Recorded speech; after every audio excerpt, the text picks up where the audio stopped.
আজকে লতি আর রসুন দিয়ে লোভনীয় ভর্তা রেসিপি তৈরি করব।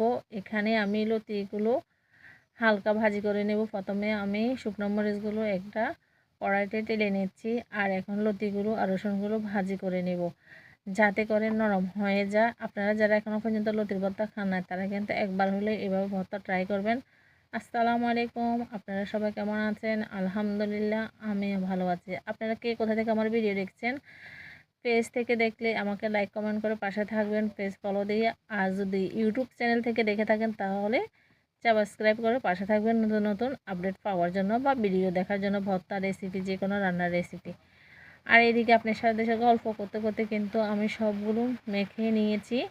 ধনিয়া পাতা, শুকনো মরিচ, পেঁয়াজ, লবণ সবগুলো ভালো করে আমার মাখা শেষ। চাপা শুটকিও দিয়ে দিচ্ছি যাতে করে, কারণ ভর্তা বলে কথা, ভর্তা যে কোনো জিনিস খেতে আপনার শুটকি না হলে মজা লাগে না। আগে থেকে আমি লতি আর রসুনগুলো ভাজি করে নিয়েছি, এগুলো নরম হয়ে গেছে। এখন ভালো করে কষলিয়ে নিচ্ছি।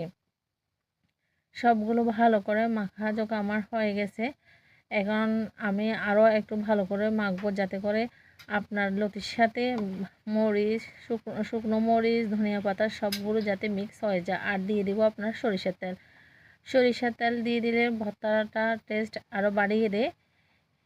সবগুলো অংশ আমার মাখা হয়ে গেছে। এখন আমি একটা লেবু দিয়ে দিব যাতে করে আরেকটু টেস্ট বাড়ার জন্য বা ঘোলা না চুলকানোর জন্য। আপনাদের কাছে যদি আমার ভিডিওটা ভালো লাগে তাহলে একটা লাইক, একটা কমেন্ট, একটা শেয়ার দিয়ে পাশে থাকবেন নতুন নতুন রেসিপি পাওয়ার জন্য।